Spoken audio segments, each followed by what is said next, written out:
आज का हमारा अगला टॉपिक है ईस्ट कोशिका या ईस्ट सेल। ईस्ट कोशिका या ईस्ट सेल जिस पर हम चर्चा करेंगे।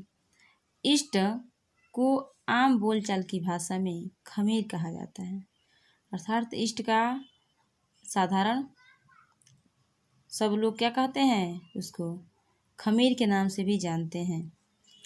यह मुख्य रूप से खाद्य पदार्थों के रूप में उपयोग किया जाता है।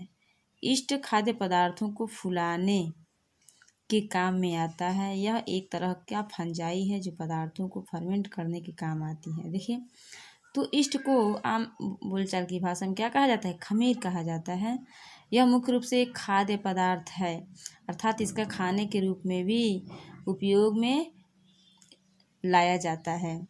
ईस्ट जो है क्या करता है, खाद्य पदार्थ को फुलाने के काम आता है। यह एक तरह का क्या है, फंजाई है, कवक है, अर्थात यह कवक के तरह है जिसका उपयोग किसी भी पदार्थ को फर्मेंट करने में, किण्वित करने में, सड़ाने में किया जाता है।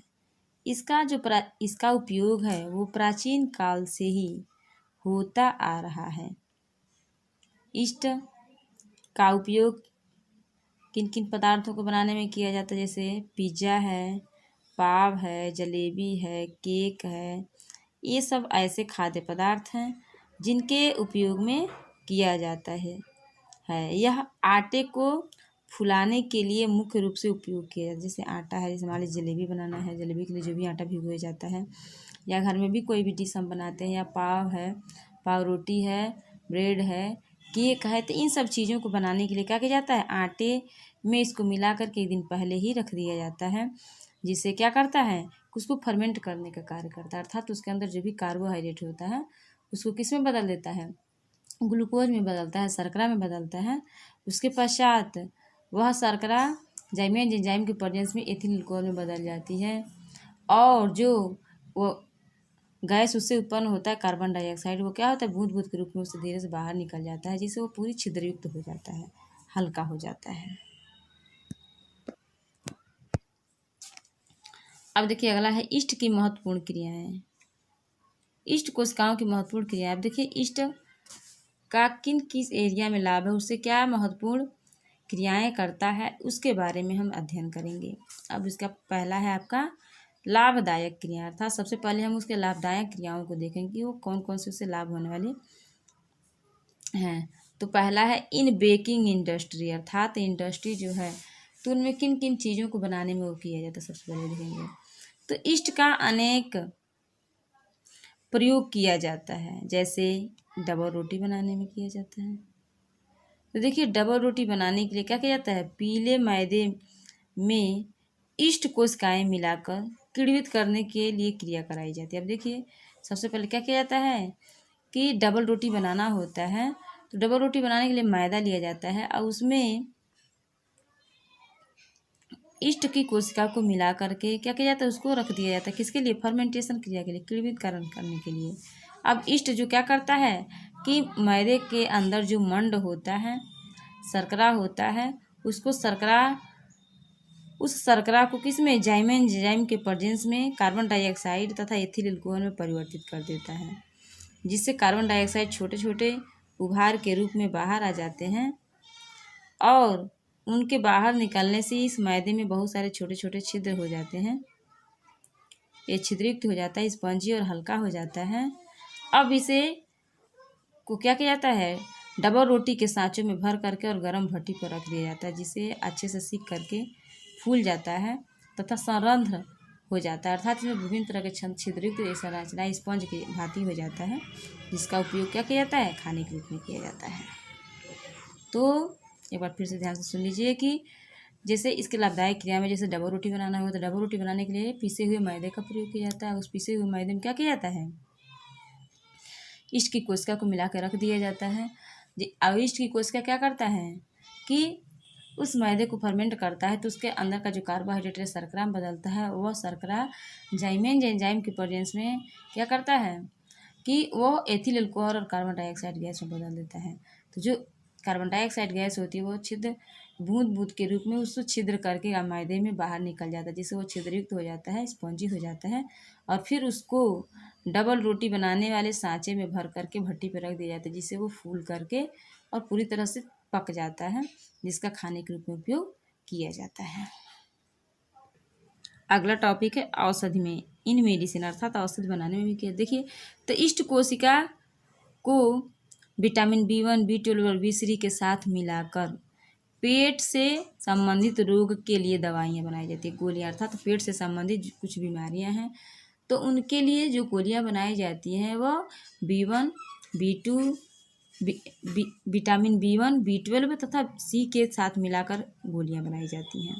अगला है खाद्य के रूप में एज फूड। देखिए, इष्ट क्या है? एक खाद्य पदार्थ है, जैसा कि आपको बताया गया।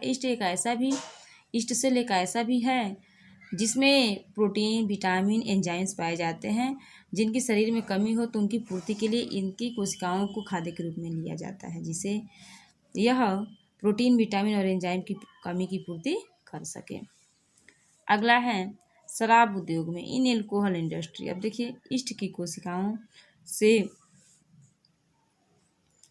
शराब बनाने का कार्य किया जाता है। अब देखिए, सबसे पहले शराब प्रक्रिया में क्या किया जाता है कि इष्ट को क्या किया जाता है, जो भी शराब बनाने वाले पदार्थ होते हैं, चाहे वो फल हो चाहे अनाज हो, तो उनमें इसको मिला करके रख दिया जाता है किण्वित करने के लिए, सड़ने के लिए।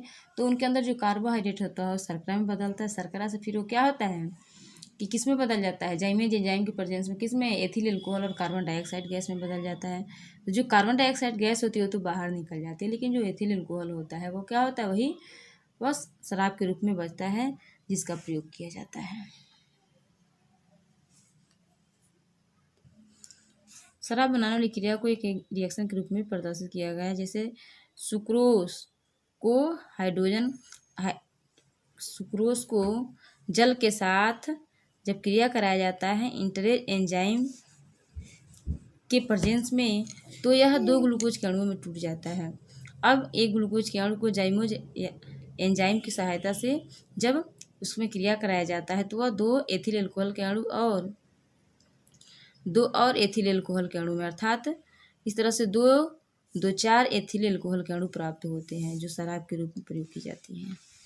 अब अगला है आपका हानिकारक क्रियाएं। इष्ट से कौन कौन सी हानियां होती हैं उनके बारे में जान लें।